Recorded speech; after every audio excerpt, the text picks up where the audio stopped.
अमरीकी सदर Donald Trump का गजा पर कब्जा करके अपनी मिल्कियत बनाने का ऐलान। इस्राएली वज़ीर आज़म नेतन्याहू के साथ प्रेस कॉन्फ्रेंस में कहा, गजा के लोगों को मुलाजमतें देंगे, शहरों को बसाएंगे। 4 साल के दौरान जो कुछ हुआ ठीक नहीं हुआ। उम्मीद है जंगबंदी से खूनरेजी खत्म हो जाएगी। मुलाकात में हमास के खात्मे को यकीनी बनाने पर तबादला ख्याल हुआ। सऊदी अरब मशरिक़ वस्ता में अमन का ख्वाहां है। सऊदी अरब हमारे लिए मददगार साबित होगा। बहुत से ममालिक जल्द इब्राहिम माहिदे का हिस्सा होंगे। ट्रंप का ईरान पर सख्त पाबंदियां लगाने का भी ऐलान। नेतन्याहू ने कहा, अमेरिका से मिलकर ईरान को जोहरी हथियार बनाने से रोकेंगे। ट्रंप ने इसराइल के रोके गए हथियारों को जारी किया।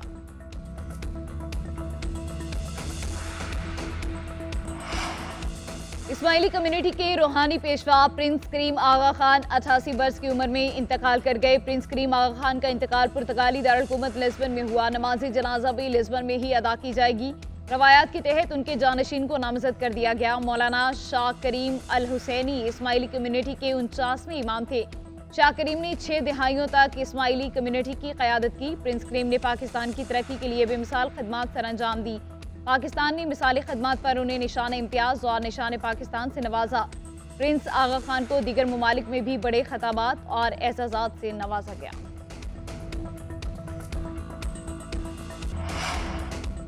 सदर आज़ाद कश्मीर बैरिस्टर सुल्तान महमूद की मकबूजा कश्मीर में इंसानी हुकूक की पामालियों की शदीद मजम्मत। कहा, भारत कश्मीरी अवाम के जज्बे हुर्रियत को दबा नहीं सकता। आज़ादी की जद्दोजहद जारी रहेगी। दुनिया भर में भारत के मुजालिम को बेनकाब करेंगे।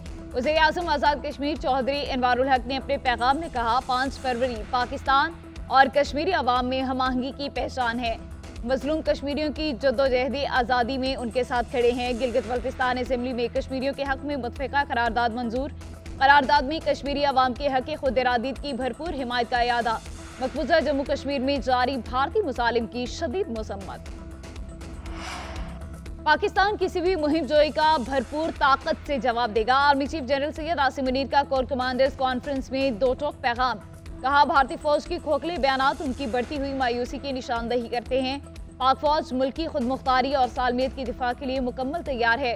बलोचिस्तान का अमन खराब करने की किसी को भी इजाजत नहीं देंगे।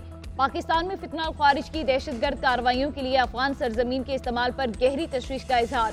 अबूरी अफगान हुकूमत फितना और खारिज के खिलाफ ठोस और अमली इक़दाम करे।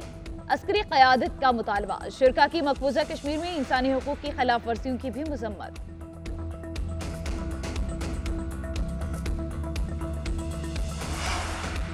2018 में मुल्क में दहशतगर्दी खत्म हो चुकी थी। साबिक हुकूमत ने दहशतगर्दों को दोबारा घुसने का मौका दिया। वज़ीर आज़म शहबाज शरीफ का ओवरसीज पाकिस्तानीज़ ग्लोबल फाउंडेशन की तकरीब से खिताब।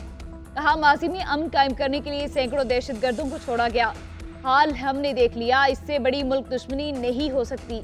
दहशतगर्दी दोबारा दफन होगी। जवानों की कुर्बानियाँ इस इफरीत का एक बार फिर खात्मा करेंगी। मुल्क को अमन का गहवारा बनाएंगे। मज़ीद कहा, बैरून मुल्क मुकीम पाकिस्तानी मुल्क के सफीर हैं। मुआशी इस्तेहकाम के लिए उनका किरदार काबिल तहसीन है। तरसीलाती ज़र में इजाफे से कौमी खजाने को फ़ायदा हुआ।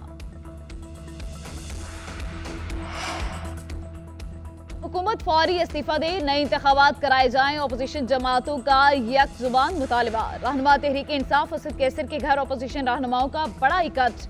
मौलाना फजलुर रहमान, शाहिद खाकान अब्बासी, महमूद अचकज़ई, मुस्तफ़ा नवाज खोखर की शिरकत। उमर अयूब, शिबली फराज समेत तहरीक इंसाफ के रहनुमा भी शरीक हुए। इजलास के बाद मीडिया से गुफ्तगू में मौलाना फजलुर रहमान ने कहा, 8 फरवरी के इलेक्शन धांधली ज़दा थे। अवामी मैंडेट ना रखने वालों को मुसल्लत रहने का कोई हक नहीं। चीफ इलेक्शन कमिश्नर को भी मुस्ताफी हो जाना चाहिए।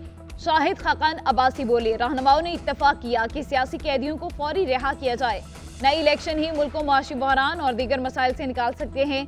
असद कैसर बोले, मुल्क में आईनी हुकूक के लिए जद्दोजहद करना होगी।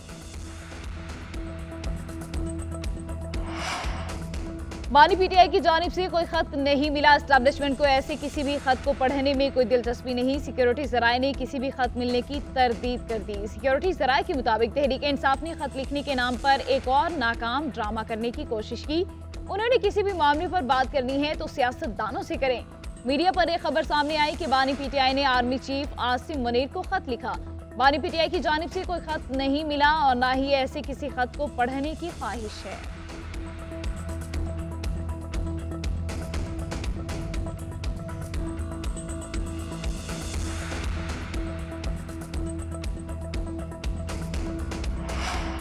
उम्मीद है बानी पीटीआई के खत का मस्बत रिस्पांस आएगा। वज़ीर आला खैबर पख्तूनख्वा अली मीन गंडापुर कहते हैं बानी पीटीआई पर बेबुनियाद मुकदमात हैं, उन्हें जल्द रिहा होना चाहिए।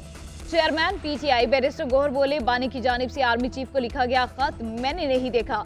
उन्होंने खुद सहाफियों को खत के मदरजात बताए। खत में खदशात का इजहार किया गया। अगर बानी के खत का रिस्पांस आता है तो हम उसका खैर मकदम करेंगे। फौजी क़यादत से राब्ते में होने के सवाल पर बैरिस्टर गौहर ने कहा एक मीटिंग हुई थी जो अमन आमा पर थी, उसके अलावा कोई मीटिंग नहीं हुई।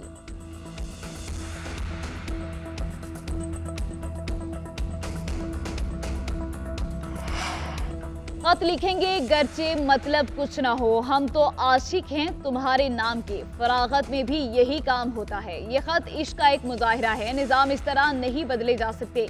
हुकूमती सेनेटर इरफान सिद्दीकी का बानी पीटीआई के खत पर शायराना तबसरा। कहा जब बानी जेल से निकलेंगे फिर वो जैसे 3 साल निजाम चलाते रहे ऐसे चलाएं, अल्लाह ना करे वो वक्त दोबारा आए। 5 जजेस ने इस्लामाबाद हाईकोर्ट के जजेस की सीनियरिटी का मामला एक बार फिर उठा दिया। सीनियरिटी लिस्ट के खिलाफ representation chief justice Islamabad high court को भिजवा दी। Copy chief justice of Pakistan justice Yahya Afridi को भी इरसाल।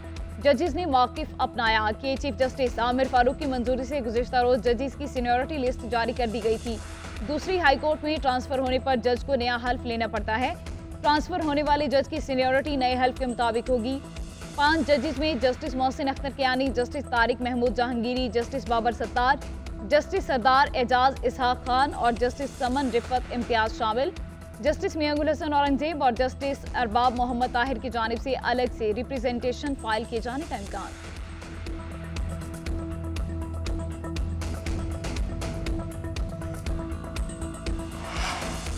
मुतनाज़िर पीका एक्ट में तरमीम को सुप्रीम कोर्ट में चैलेंज कर दिया गया। दरख्वास्त में तरमीम कालअदम करार देने और समात के लिए फुल कोर्ट तश्कील देने की इस्तदा। मौक़िफ़ इख्तियार किया कि पीका एक्ट में तरमीम बुनियादी हुकूक के खिलाफ हैं। पार्लियामान को इख्तियार नहीं बुनियादी हुकूक के खिलाफ कानून साजी करे।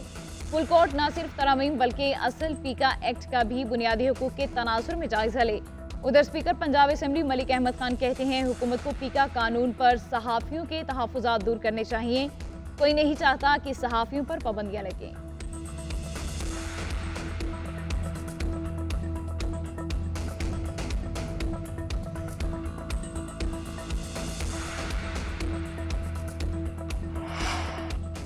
वज़ीर-ए-आज़म शहबाज शरीफ का यूटिलिटी स्टोर्स के बगैर रमज़ान पैकेज लाने का ऐलान। वफाकी कबीना इजलास से खिताब में कहा गुज़िश्ता साल रमज़ान में बेपनाह शिकायत थी, इस बार minus utility stores Ramzan package लाने की हिदायत की ताकि करप्शन को रोका जा सके।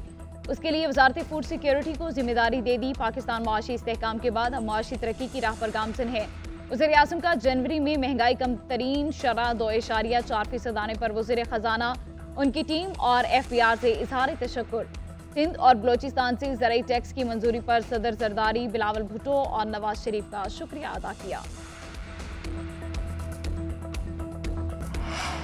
तय मुल्की सीरीज और चैंपियंस ट्रॉफी में शिरकत के लिए न्यूजीलैंड की टीम लाहौर पहुंच गई। न्यूजीलैंड टीम को सख्त सिक्योरिटी हिसार में होटल पहुंचा दिया गया। किवीज कल कजाफी स्टेडियम में प्रैक्टिस करेंगे। तय मुल्की सीरीज में पाकिस्तान और न्यूजीलैंड की टीमें 8 फरवरी को मद्दे मुकाबिल होंगी।